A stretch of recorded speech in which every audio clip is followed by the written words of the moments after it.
জয় পরম পিতার জয়, জয় পুত্র যীশু খ্রিস্টের জয়, জয় পবিত্র আত্মার জয়। পিতা পুত্র পবিত্র আত্মার নামে আমেন।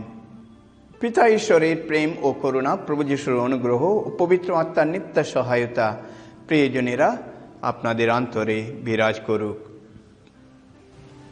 মারিয়া ছিলেন আমাদের প্রভু যীশু খ্রিস্টের জননী, প্রভু যীশু খ্রিস্টের মা। তবে তিনি শুধুমাত্র প্রভু যীশু খ্রিস্টের জননী তা নন, তিনি আমাদেরও মা। যখন প্রভু যীশু খ্রিস্ট সেই ক্রুশের ওপর থেকে তার প্রাণ ত্যাগ করার পূর্বে তার স্নেহের শিষ্য যোহনকে ডেকে তিনি বলেন, এই দেখো তোমার মা। আর সেই মুহূর্ত থেকে আমাদের প্রভু যীশু খ্রিস্টের জননী মা মারিয়া বিশ্ব জননী হয়ে ওঠেন। আর সেই বিশ্ব জননী শুধুমাত্র আমাদের মা হয়ে আমাদের লালন পালন করেন, আধ্যাত্মিকভাবে আমাদের শক্তি পুষ্টি জুগিয়ে দেন তা নন।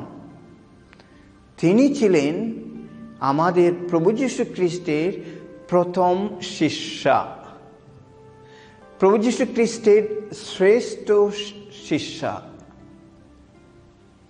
মারিয়া ছিলেন প্রভু যীশু খ্রিস্টের আদর্শ শিষ্যা। মারিয়ার এইরকম অনেক নাম রয়েছে, অনেক পদবী রয়েছে, উপাধি রয়েছে। আর কেউ কেউ মারিয়াকে বলেন, মারিয়া ছিলেন মা শিষ্যা, প্রভু যীশু খ্রিস্টের মা শিষ্যা।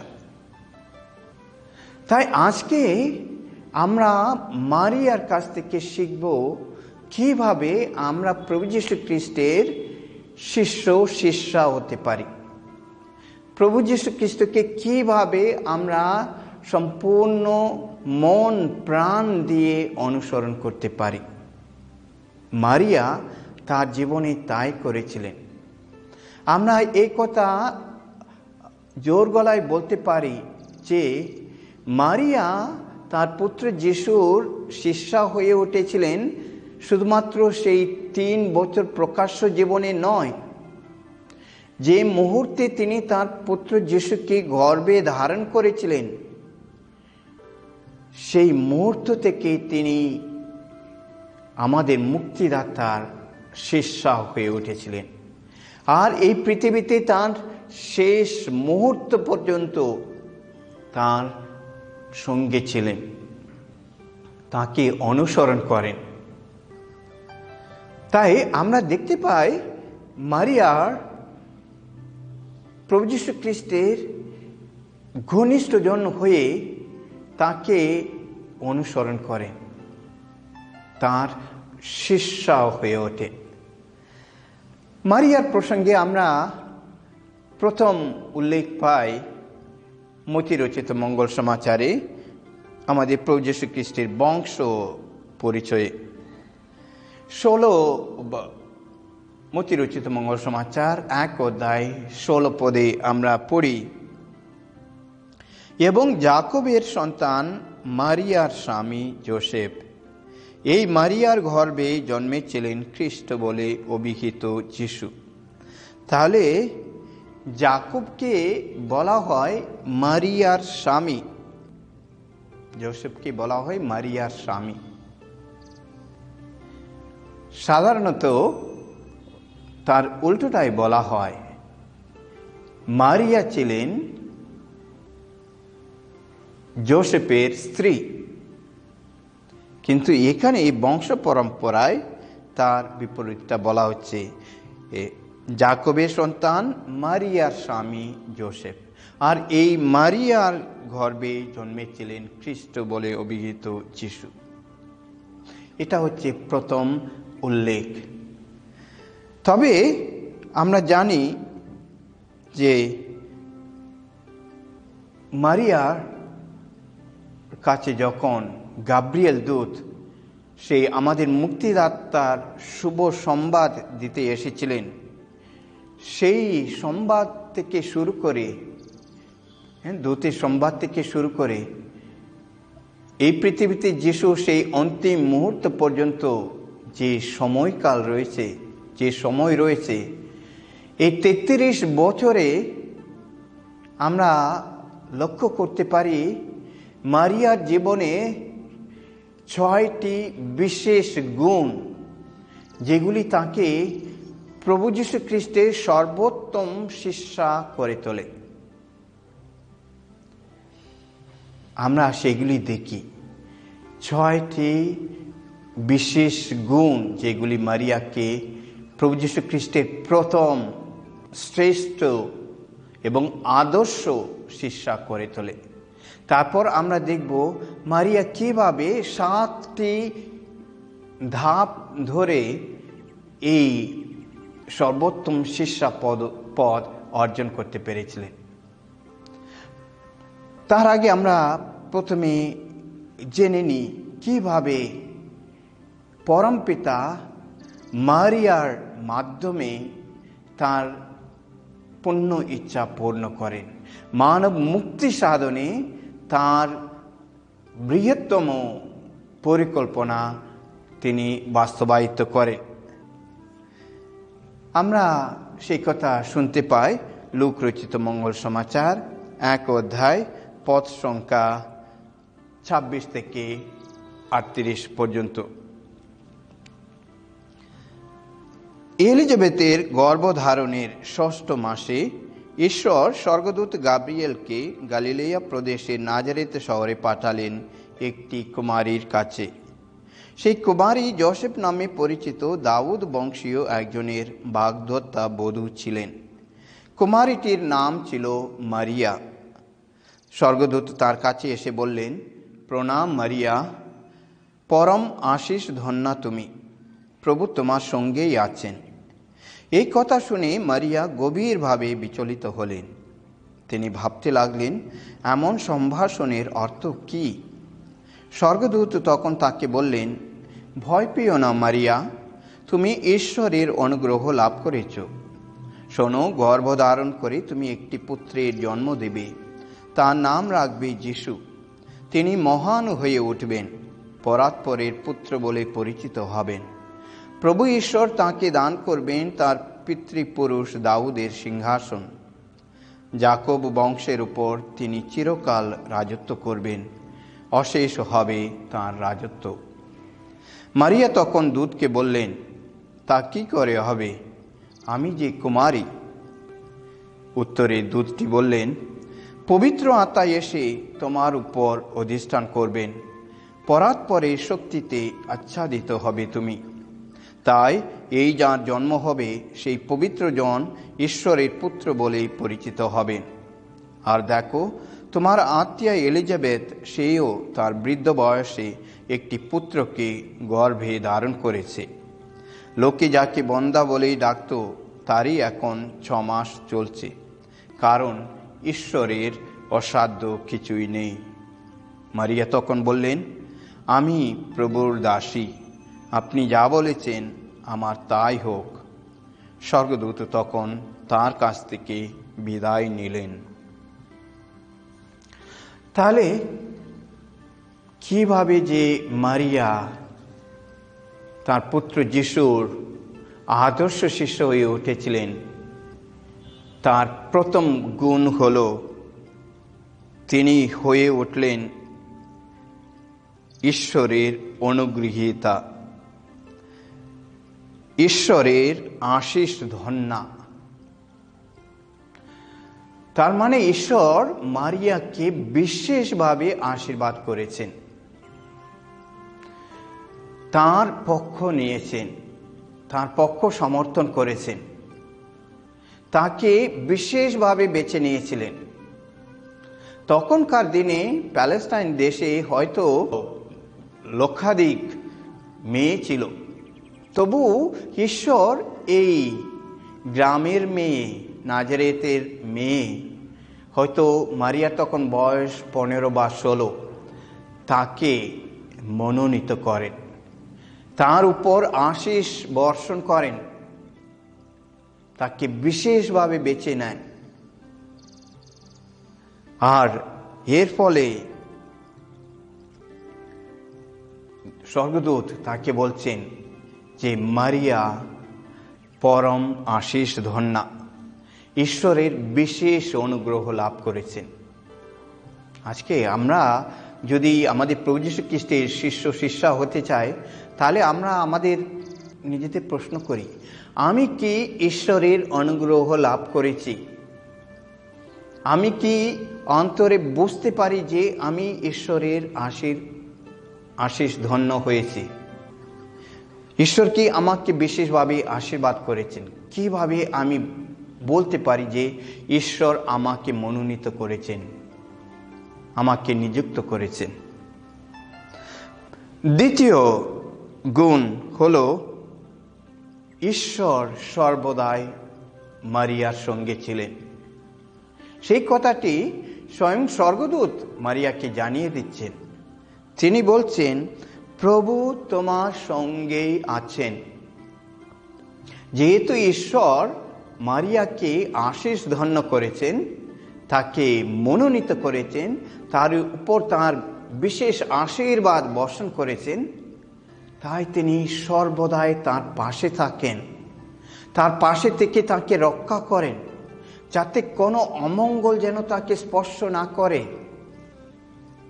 আজকে আমরাও নিজেদের জিজ্ঞেস করি, ঈশ্বর কি আমার সঙ্গে রয়েছেন? এখন ঈশ্বর যদি আমার সঙ্গে থাকেন, তাহলে আমি কেন করোনা ভাইরাসের ভয় পাব?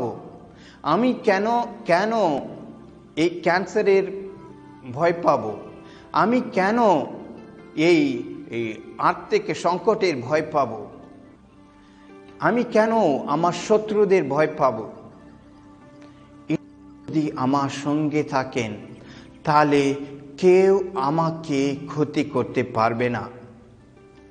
কারণ সামসঙ্গীত 91-তে ঈশ্বর কথা দিচ্ছেন, তুমি ঈশ্বরে যখন বিশ্বাস রেখেছ, কোনো দুর্গতি তোমার দুয়ার প্রান্তে আসবে না, কোনো দুঃখ সংকট তোমার কাছে আসবে না।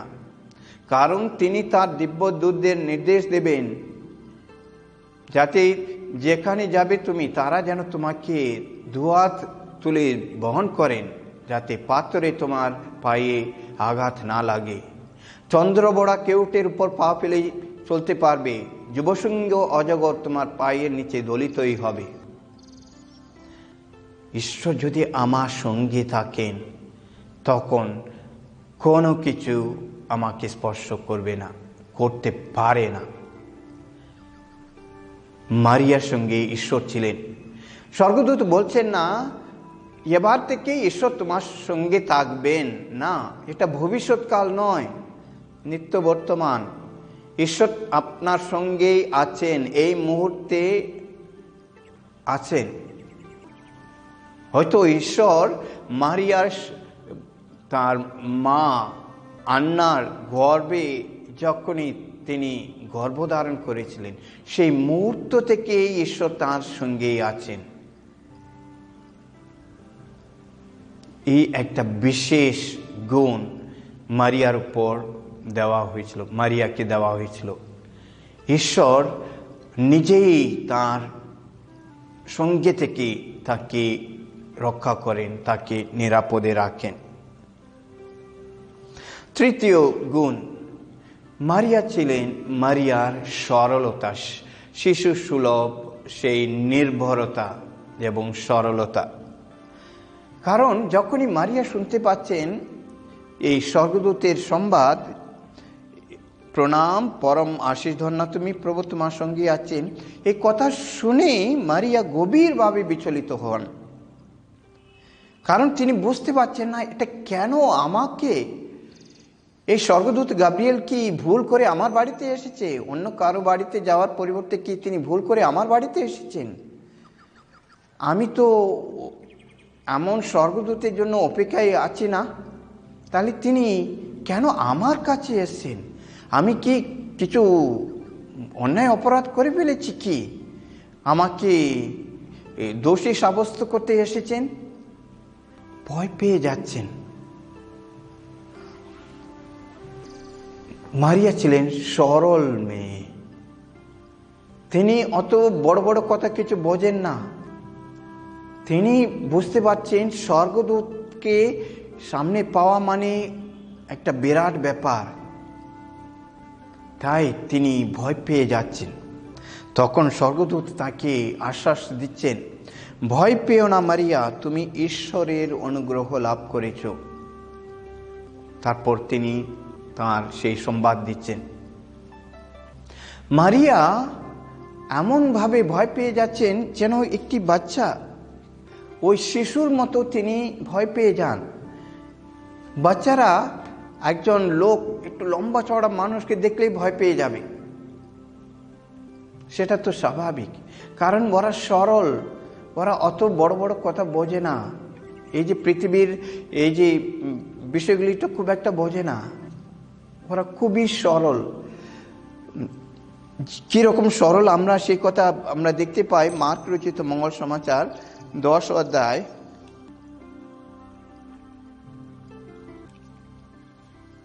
অধ্যায় পদ সংখ্যা 13 থেকে 16-তে।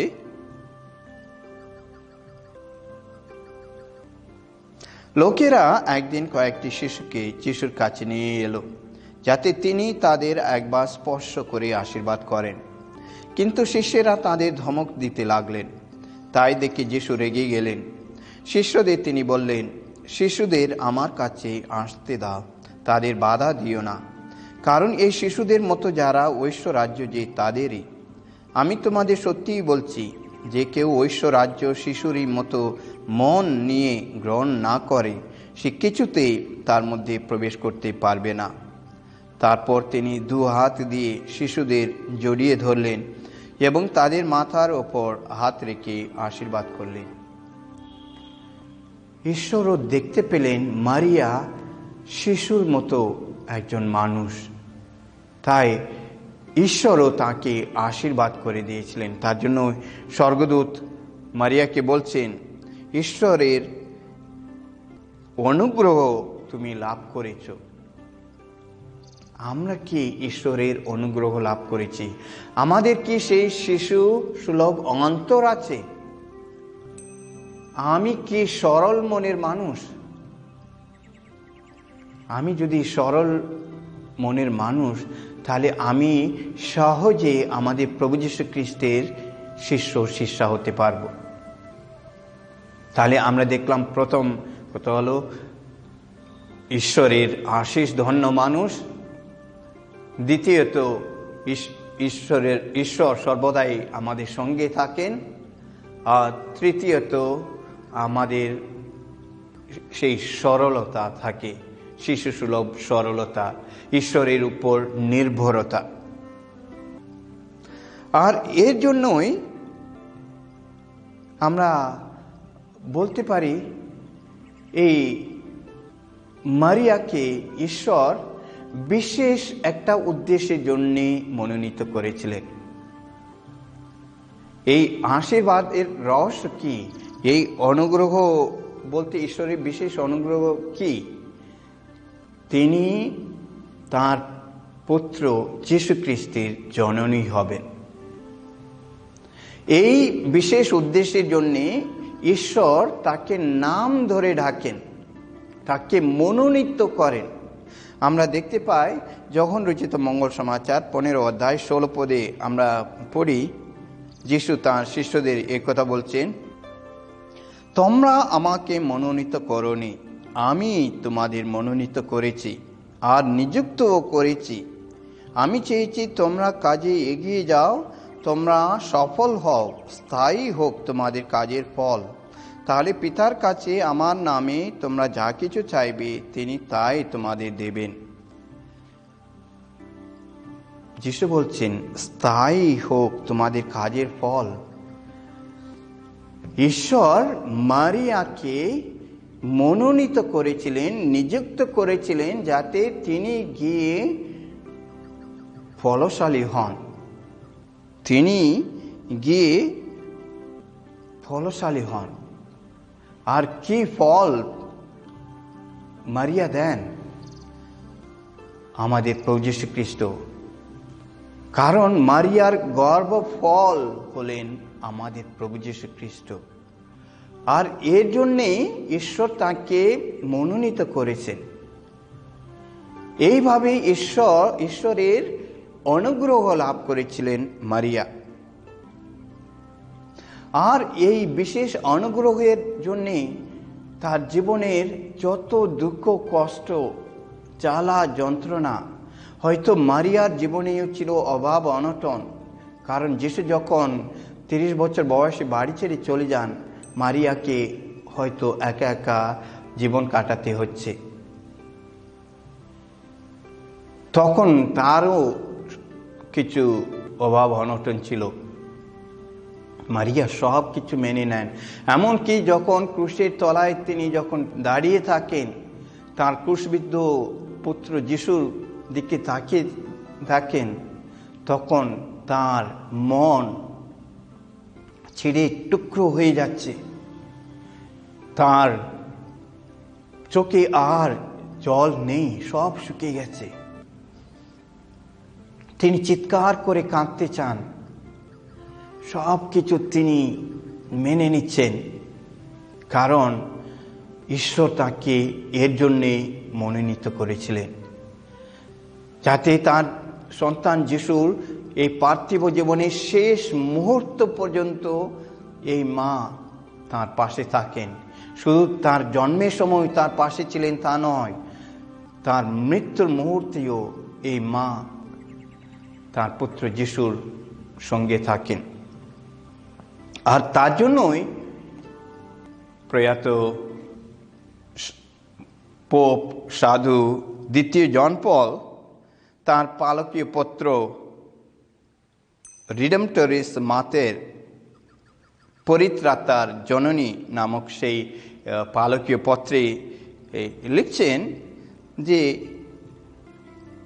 পোপ ষষ্ঠ পল সত্যি এই আশা করেছিলেন এবং এই কথা স্বীকার করেছিলেন যে মারিয়ার, ঈশ্বর জননী মারিয়ার মধ্য থেকে খ্রিস্টমণ্ডলী একটা শিক্ষা পেতে পারে।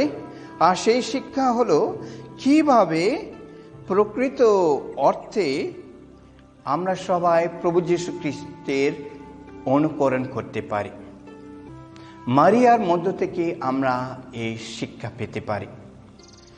এই রিডেম্পটরিস মাতের এই পালকীয় পত্রের 47 নম্বরে পোপ দ্বিতীয় জন পল এই কথা লেখেন।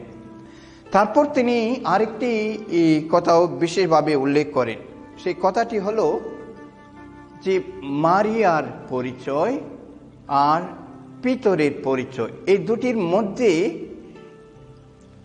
কার পরিচয়ের বেশি প্রাধান্য দেওয়া হয়।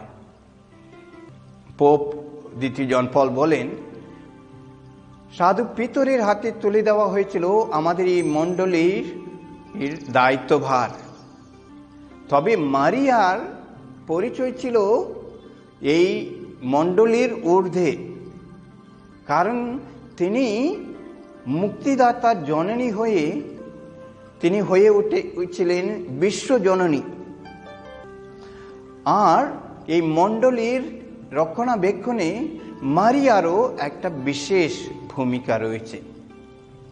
তাই তিনি বলেন এই সাধু পিতরের এই পরিচয় মারিয়ার পরিচয়ের পরেই আসে।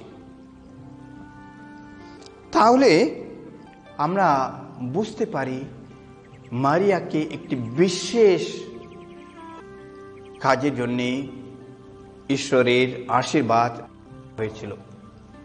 ঈশ্বরের আশীর্বাদ আমাদের কিসের জন্য দেওয়া হয়েছে? আমাদের জন্য ঈশ্বরের একটা পরিকল্পনা থাকে। প্রবক্তা জেরেমিয়ার গ্রন্থ 29 অধ্যায় 11 থেকে 14 পদে আমরা শুনতে পাই, ঈশ্বর আমাদের বলছেন, তোমাদের জন্যে আমি কি করব সেটা আমি জানি, তোমাদের অমঙ্গলের জন্য নয়, বরং তোমাদের জন্য উজ্জ্বল ভবিষ্যতের একটা পরিকল্পনা আমি করে রেখেছি, যাতে তোমরা যখন আমাকে ডাকবে আমি তোমাদের ডাকে সাড়া দেব। তোমরা যদি আমাকে খোঁজো আমি নিজেই তোমাদের ধরা দেব। ঈশ্বরের পরিকল্পনা কি আমার জন্য? ঈশ্বরের পরিকল্পনা কি?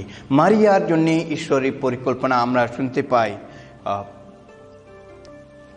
স্বর্গদূত মারিয়াকে বলছেন, শোনো, গর্ভধারণ করে তুমি একটি পুত্রের জন্ম দেবে, তার নাম রাখবে যিশু।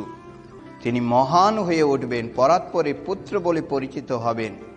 প্রভু ঈশ্বর তাঁকে দান করবেন তার পিতৃপুরুষ দাউদের সিংহাসন। যাকব বংশের উপর তিনি চিরকাল রাজত্ব করবেন, অশেষ হবে তাঁর রাজত্ব। মারিয়া ঠিক বুঝতে পারেন না, তার জন্য মারিয়ার চতুর্থ গুণ হলো তিনি যা বোঝেন না তার জন্য কিছু ব্যাখ্যা চাইছেন। তিনি বলছেন, স্বর্গদূতকে বলছেন, তা কি করে হবে, আমি যে কুমারী। তিনি জানেন এটা সম্ভব নয়। আপনি যা বলছেন সেটা তো সম্ভব নয়। আমি তো জীবনে কোনোদিন শুনিনি যে এইভাবে কিছু সম্ভব হয়। পুরুষ ও নারীর মিলনের ফলে একটি সন্তানের জন্ম হতে পারে, আর আপনি বলছেন তাছাড়াই হতে পারে। তখনই স্বর্গদূত মারিয়াকে বলছেন 37 পদে, কারণ ঈশ্বরের অসাধ্য কিছু নেই। এই কথাগুলি মারিয়া হৃদয়ে গেঁথে রেখে সেই বিষয়ে চিন্তা ভাবনা করেন। এই হলো মারিয়ার চতুর্থ গুণ। তিনি সব কিছু হৃদয়ে গেঁথে রেখে চিন্তা ভাবনা করেন। আর বিশেষভাবে যখন আরো কঠিন পরিস্থিতির মধ্যে তাকে দাঁড়াতে হয়, আমরা দেখতে পাই যখন শিশু যিশু মন্দিরে হারিয়ে যান,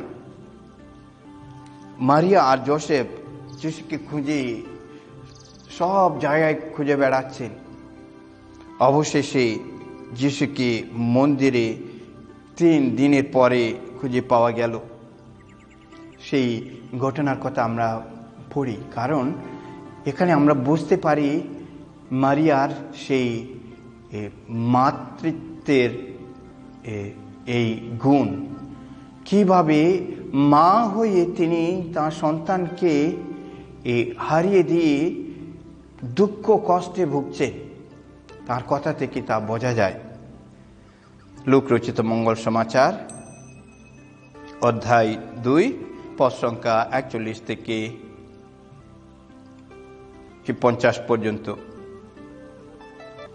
প্রতি বছর যিশুর পিতা মাতা জেরুসালেমে যেতেন নিস্তার পর্বে যোগ দিতে।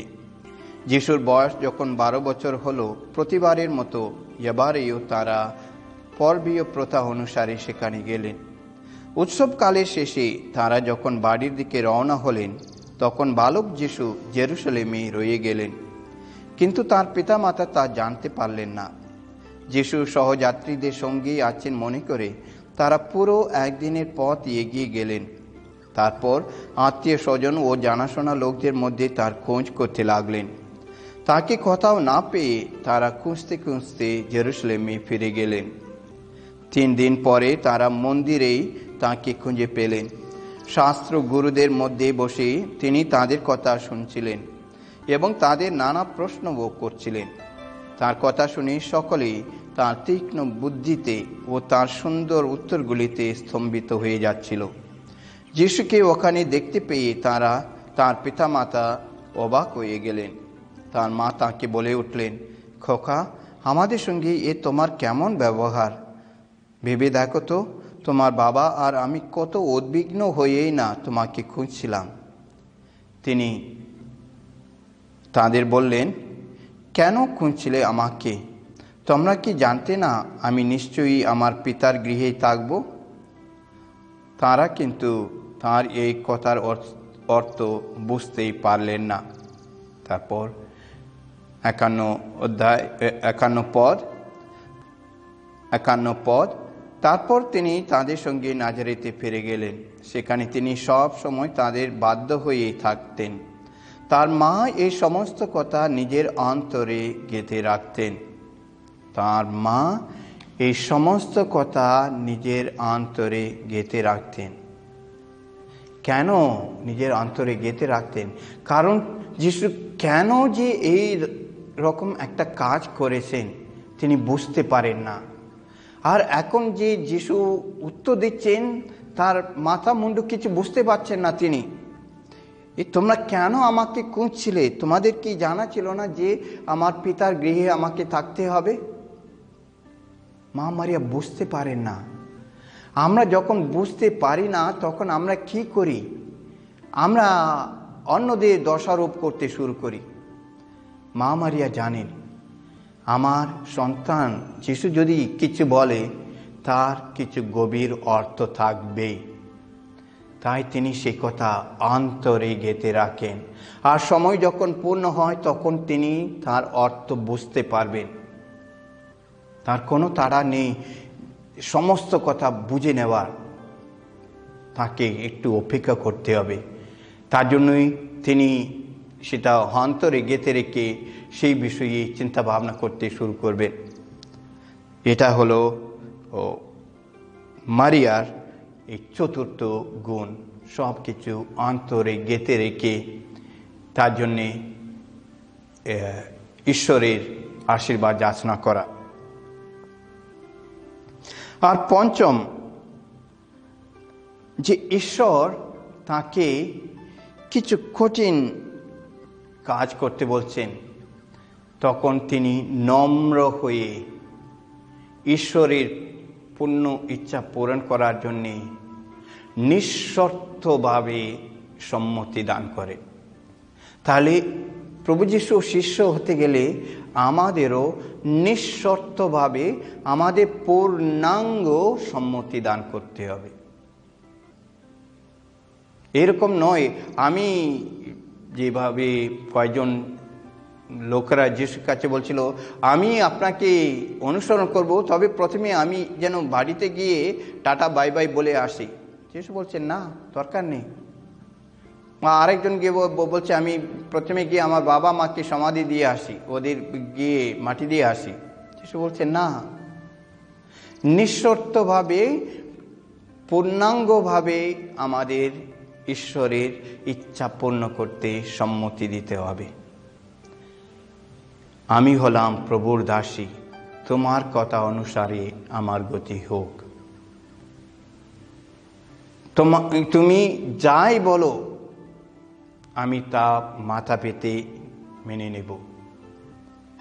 যাই হোক না কেন আমি জানি আমার অমঙ্গল তুমি কামনা করবে না, তুমি আমাকে রক্ষা করবে। তাই আমার জীবন দিয়ে তুমি যা করতে চাও করো। এটা যেন একটা ব্ল্যাঙ্ক চেকটা দিয়ে দেওয়া, তোমার যত পয়সা চাই নিয়ে নাও। মারিয়া নিঃশর্তভাবে ঈশ্বরের কাছে সম্মতি দিচ্ছেন, আমি দাসী। মারিয়া ভাবছেন না এখন আমার কাছে রয়েছে ট্রাম্প কার্ড, এখন আমি তোমাকে খেলাতে পারি, এখন আমি যদি না বলি তাহলে তুমি কি করবে। মারিয়া ওইরকম বড় বড় কথা বলেন না। তিনি বুঝতে পারছেন তিনি ঈশ্বরের হাতে একটি ছোট্ট যন্ত্র মাত্র। তাই তিনি বলছেন তোমার দাসী, আমাকে যে রকম দরকার তুমি আমাকে ব্যবহার করো। সেই মুহূর্ত থেকে এই মানব পরিত্রাণ শুরু হলো। আর ষষ্ঠ, মারিয়া অন্তর কৃতজ্ঞতায় ভরে ওঠে। প্রত্যেক শিষ্যার অন্তর ঈশ্বরের ওই অনুগ্রহ দানের জন্যে কৃতজ্ঞতায় ভরে উঠবে। আর মারিয়ার জীবনে আমরা তাই শুনতে পাই। লূক রচিত মঙ্গল সমাচার 1 অধ্যায় পদ সংখ্যা 46 থেকে 55 পর্যন্ত। তখন মারিয়া বলে উঠলেন, অন্তর আমার গেয়ে ওঠে প্রভু জয়গান, আমার পরিত্রাতা ঈশ্বরের কথা ভেবে প্রাণ আমার উল্লসিত। তার এই দীনদাসীর দিকে মুখ তুলে চেয়েছেন তিনি। আজ থেকে যুগে যুগে সকলেই ধন্য ধন্য বলবে আমায়। আহা, আমার জন্যে সর্বশক্তিমান কত মহান কাজই না করেছেন। পুণ্য, আহা পুণ্য তাঁর নাম। যুগে যুগে তাদেরই তো দয়া করেন তিনি, যারা তাঁকে সম্ভ্রম করে। তিনি তো আপন হাতে বিপুল শক্তির কীর্তি সাধন করেছেন। গর্বিত হৃদয় যারা, তাদের তিনি চারিদিকে তাড়িয়ে দিয়েছেন। যত নৃপতিকে সিংহাসন থেকে নামিয়ে এনেছেন, আর দীন মানুষকে তিনি বসিয়েছেন উচ্চ আসনে। ক্ষুধার্তকে পরম দানে পরিতৃপ্ত করেছেন তিনি, ধনশালীকে ফিরিয়ে দিয়েছেন শূন্য হাতে। আমাদের পিতৃপুরুষদের কাছে তাঁর সেই প্রতিশ্রুতি রক্ষা করে তিনি তাঁর সেবক ইসরায়েলের সহায় হয়েছেন। স্মরণের রেখেছেন আব্রাহাম ও তার বংশের প্রতি তাঁর সেই চিরন্তন করুণার কথা। আমরা কি ঈশ্বরের কাছ থেকে পাওয়া সমস্ত আশীর্বাদের জন্যে তাকে আন্তরিক কৃতজ্ঞতা জানাই? মারিয়া যে এত সুন্দর একটি ধন্যবাদের গীতিকা লিখেছেন, আমাদের জীবনে ঈশ্বর যা কিছু করেছেন তার জন্যে আমরা কি ধন্যবাদের গীতিকা লিখেছি? হয়তো আজকে আমাদের লেখা দরকার। আমার জন্মের সময় থেকে এই মুহূর্ত পর্যন্ত আমার জীবন ঈশ্বর যা কিছু করেছেন, যেসব মহান কাজ করেছেন, সেগুলির জন্যে ঈশ্বরের প্রতি আমার আন্তরিক কৃতজ্ঞতা জানিয়ে আজকে আমি একটি গীতিকা লিখব। এইভাবে এই 6টি গুণ আমরা মারিয়ার মধ্যে লক্ষ্য করতে পারি, যেগুলির মধ্য দিয়ে ফুটে ওঠে তিনি ছিলেন প্রভু যীশু খ্রিস্টের প্রথম এবং শ্রেষ্ঠ আদর্শ শিষ্যা। আর আজ আমাদেরও আহ্বান করছেন আমরাও তারই মতো তাঁর পুত্র যীশু খ্রিস্টের আদর্শ শিষ্য শিষ্যা হতে পারি। তা আমরা কি করতে পারি? 7টি ধাপে আমরা তা করতে পারি। প্রথম ধাপ হলো, আমাদের জীবনে ঈশ্বর যে কঠিন মুহূর্তে আমাদের কাছ থেকে সম্মতি চান, তার পূর্ণ ইচ্ছা পূরণের জন্যে আমাদের সহযোগিতা চান, তখন যেন আমরা হ্যাঁ বলতে পারি। তাহলে প্রথম ধাপ হলো, ঈশ্বর আমাদের কাছ থেকে যা চাইছেন তা দেবার জন্যে হাত বাড়িয়ে বলতে পারি, আমি প্রভুর দাসী, তোমার কথা অনুসারে আমার গতি হোক। ঈশ্বরের পরিকল্পনা পূর্ণ করে তোলার জন্যে নিঃশর্তভাবে পূর্ণাঙ্গভাবে সম্মতি দেওয়া প্রথম ধাপ। দ্বিতীয় ধাপ, এই সম্মতি দেওয়ার ফলে আমাদের জীবনে যত দুঃখ কষ্ট আসবে সেইগুলি হাসি মুখে মেনে নেবার সেই মনের পরিস্থিতি গঠন করে রাখা। আমি যদি ঈশ্বরের ইচ্ছা পূর্ণ করতে হ্যাঁ বলি, আমার জীবন সুখে ভরে যাবে, সুখে শান্তিতে ভরে যাবে তা নয়। আমাকে অনেক কঠিন পরিস্থিতির মধ্য দিয়ে যেতে হবে। আমাকে নিয়ে লোকেরা নানা কথা বলবে, লোকেরা আমাকে একঘর করে দেবে, লোকেরা আমার বিরুদ্ধে অনেক রকমের কুকথা বলবে। আমি কি সব কিছুই মাথা পেতে মেনে নেব, যেহেতু আমি ঈশ্বরকে হ্যাঁ বলেছি বলে এই সব কিছু হচ্ছে? তাহলে দ্বিতীয় ধাপ হলো, আমার নিঃশর্ত সেই সম্মতির জন্যে যা কিছু দুঃখ কষ্ট আসবে সব কিছুই হাসি মুখে গ্রহণ করা। আর তৃতীয়ত, ঈশ্বরের কাছে এই সম্মতি দেওয়ার ফলে আমার জীবনে কোনো পরিবর্তন আনতে গেলে আমি যেন তার জন্য প্রস্তুত হয়ে থাকি। এই নয় যে আমি যেরকম ছিলাম সেরকমই থাকব। ঈশ্বরকে হ্যাঁ বলেছে বলে কি আমার জীবনটাকে পাল্টে নেব? হ্যাঁ। তৃতীয় ধাপ হলো, ঈশ্বরকে হ্যাঁ বলেছি বলে আমার জীবনে যা কিছু পরিবর্তন আনার প্রয়োজন সেই সব পরিবর্তন আনতে আমি প্রস্তুত হয়ে থাকব। কারণ ঈশ্বরকে হ্যাঁ বলেছি বলে আমার অনেক কিছু অজানা পথ দিয়ে পথ চলতে হবে, অন্ধকারের পথ দিয়ে আমাকে পথ চলতে হবে। যদিও ঈশ্বর বলেন অন্ধকারের পথ দিয়ে যেতে গেলেও তিনি আমার পাশে থাকবেন।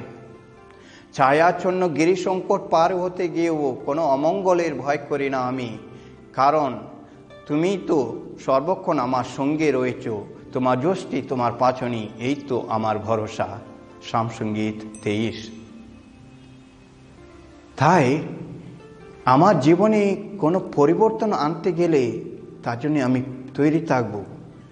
কোনো অনিশ্চয়তার জন্য আমাকে তৈরি থাকতে হবে, কোনো দুঃখ কষ্টে চোখে জলের জন্য আমাকে প্রস্তুত হয়ে থাকতে হবে। তৃতীয় ধাপ। চতুর্থ ধাপ, এই নয় যে আমি আমার জীবনে যা কিছু ঘটছে সব কিছুর অর্থ বুঝতে পারবো, কেন যে এটা আমার জীবনে ঘটছে তা বুঝতে পারবো না। আমার জীবনের অনেক কিছু প্রশ্নের উত্তর পাবো না। তখন সেই প্রশ্নগুলি আমি যেন মারিয়ার মতো অন্তরে গেঁথে রাখি। একদিন না একদিন আমি সেই প্রশ্নগুলির উত্তর পাব। স্বয়ং ঈশ্বর আমার কাছে প্রকাশ করবেন সেই প্রশ্নগুলির উত্তর। তাই যখন আমার জীবনের অনেক প্রশ্নগুলির উত্তর জানি না, তখন আমি যেন মারিয়ার মতো সেগুলি অন্তরে গেঁথে রাখি। চতুর্থ ধাপ। পঞ্চম, আমি যেন সবার সঙ্গে মিলিত থাকি। ঈশ্বর আমার কাছ থেকে যা আশা করেন সেই কাজ পূর্ণ করতে সম্পূর্ণভাবে সহযোগিতা করি। শুধু কথা দিয়েছিলাম তা নয়, এখন যে আমাকে কাজ করতে হবে, কাজের মধ্য দিয়ে প্রকাশ করতে হবে। আমি যেন অংশগ্রহণ করতে পারি ঈশ্বরের সেই পরিকল্পনার বাস্তবায়নে। আমি পূর্ণাঙ্গভাবে তার সঙ্গে সহযোগিতা করব, যাতে তিনি আমার কাছ থেকে যা চাইছেন তা যেন বাস্তবায়িত হয়। পঞ্চম। আর ষষ্ঠ, আমার মধ্যে যে পরিবর্তন আসবে সেটা আমি যেন স্বীকার করি, গ্রহণ করি। ঈশ্বরের পরিকল্পনার বাস্তবায়নের ফলে আমার মধ্যেও এক আমূল পরিবর্তন দেখা যাবে। আমার মধ্যেও অনেক দুঃখ কষ্ট আসবে, আমাকেও দাঁড়াতে হবে ক্রুশের তলায়। মা মারিয়া যেভাবে দাঁড়িয়েছিলেন, যোহন রচিত মঙ্গল সমাচার 19 অধ্যায় পদ সংখ্যা 25 আর 25 থেকে 27। এদিকে যিশুর মা, তার মায়ের বোন ক্লোপাসের স্ত্রী মারিয়া এবং মাগদালার মারিয়া তখন ক্রুশের কাছে দাঁড়িয়েছিলেন। মাকে এবং মায়ের পাশে দাঁড়িয়ে থাকা সেই শিষ্যকে দেখে, যাকে তিনি বিশেষ স্নেহের চোখে দেখতেন, যিশু মাকে বললেন, মা, ওই দেখো তোমার ছেলে। তারপর তিনি শিষ্যটিকে বললেন, ওই দেখো তোমার মা। সেই সময় থেকে শিষ্যটি তাকে নিজের ঘরে আশ্রয় দিয়েছিল। আমার মধ্যে পরিবর্তন আসবে, এ নয় সেই পরিবর্তন সবসময় ভালোর দিকে আসবে। অনেক সময় দুঃখ, যন্ত্রণা, অভাব অনটনের সম্মুখীন হতে হবে। আমি যেন মাথা পেতে গ্রহণ করি, স্বীকার করি। সেটা হলো ষষ্ঠ ধাপ। আর সপ্তম ধাপ হলো আমি যেন সবার সঙ্গে সম্মিলিতভাবে থেকে ঈশ্বরে সেই পরিকল্পনা পূর্ণ করতে আমি প্রস্তুত থাকি। মারিয়া একা ছিলেন না। যিশু সেই মৃত্যুর পরে, তাকে সমাধি দেওয়ার পরে তিনি শিষ্যদের সঙ্গে একসঙ্গে মিলিত হয়ে থাকেন, তাদের সঙ্গে প্রার্থনায় সময় কাটেন। যখন পবিত্র আত্মা তাদের উপর নেমে আসে, শিষ্যদের একসঙ্গে রাখেন যাতে তারা সবাই তার পুত্র যিশুর প্রতি বিশ্বস্ত থাকে তাদের জীবনের শেষ মুহূর্ত পর্যন্ত। মা মারিয়া তাদের সবাইকে একত্রিত রাখেন, একসঙ্গে থাকেন, মিলিত থাকেন। তাই সপ্তম ধাপ হলো সবার সঙ্গে হাতে হাত মিলিয়ে ঈশ্বরের পূর্ণ ইচ্ছা পূর্ণ করতে প্রস্তুত থাকা। আর আমরা যখন এই 7টি ধাপ পূর্ণ করব, তখন আমরা সত্যি মারিয়ার মতো প্রভু যীশু খ্রিস্টের প্রকৃত শিষ্য শিষ্যা হতে পারব। আর এই যাত্রাপথে ঈশ্বর আমাদের একটি সুন্দর সহজ উপায় দিয়েছেন, রোজারি মালা। আমরা যখন এই সহজ সুন্দর প্রার্থনা করি, তখন আমাদের প্রভু যীশু খ্রিস্টের মানব দেহ ধারণের কথা আমরা স্মরণ করি, আমরা অনুধ্যান করি। যখন আমরা এই আনন্দময় পঞ্চরহস্যটি অনুধ্যান করি, তখন আমরা স্মরণ করি কিভাবে যিশু আমাদের জন্যে মানুষের রূপ ধারণ করেছিলেন। যখন দুঃখময় পঞ্চরহস্য আমরা ধ্যান করি, তখন যীশু খ্রিস্টের সেই যন্ত্রণা ভোগ, ক্রুশে মৃত্যুর কথা আমরা অনুধ্যান করি।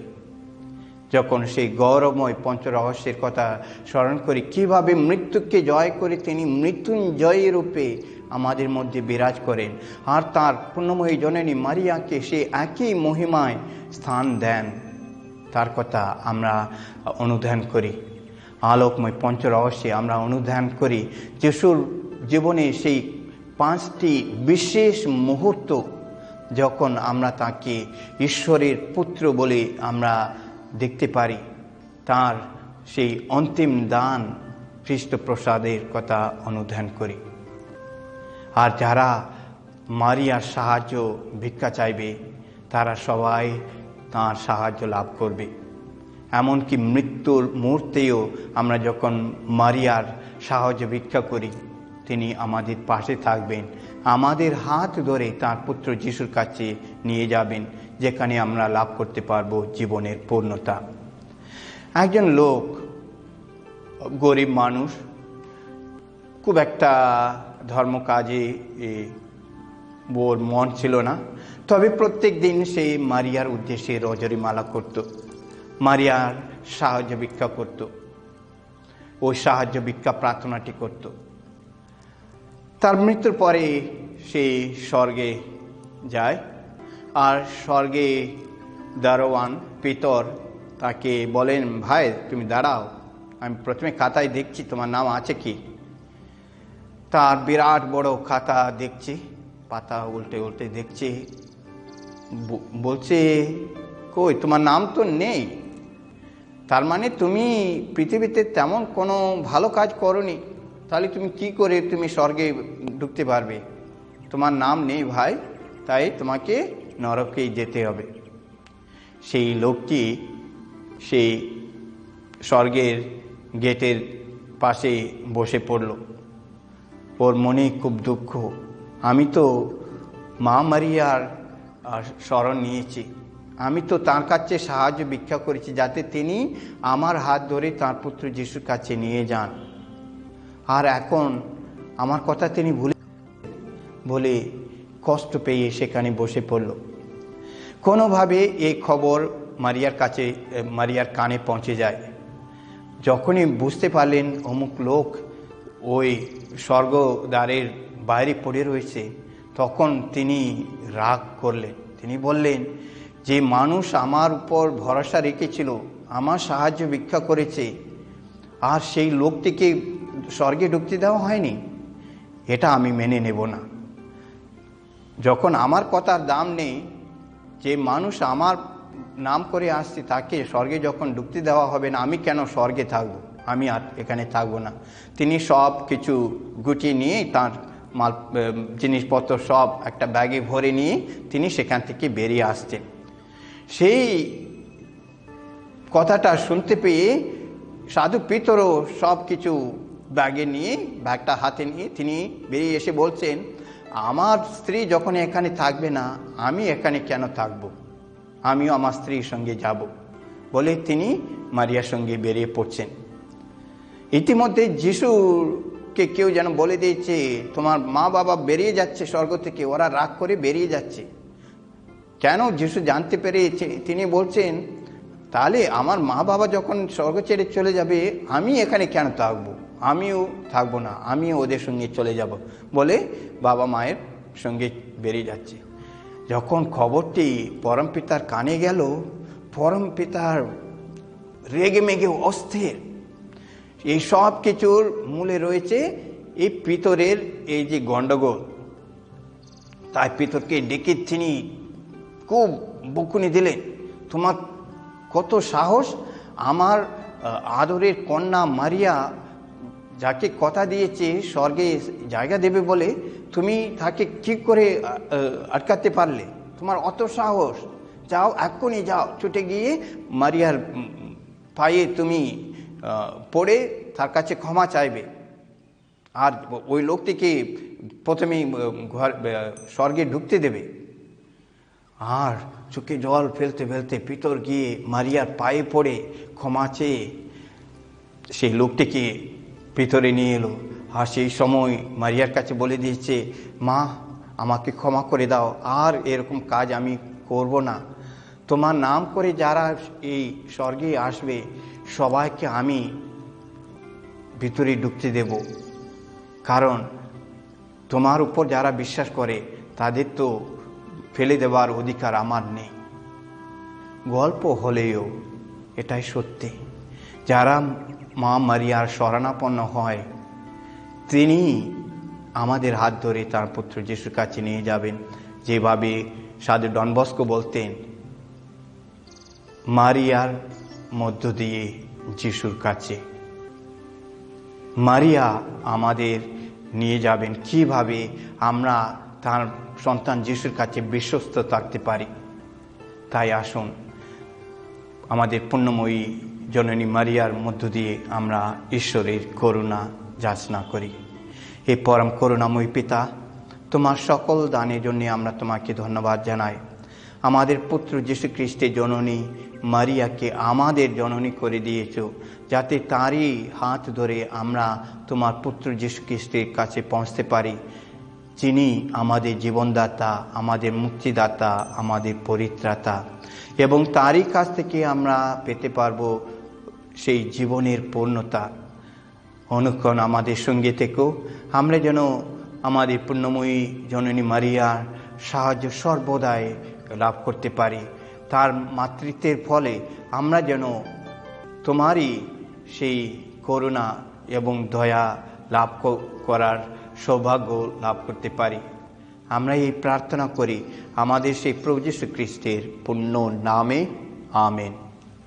পিতা, পুত্র, পবিত্র আত্মার নামে, আমেন।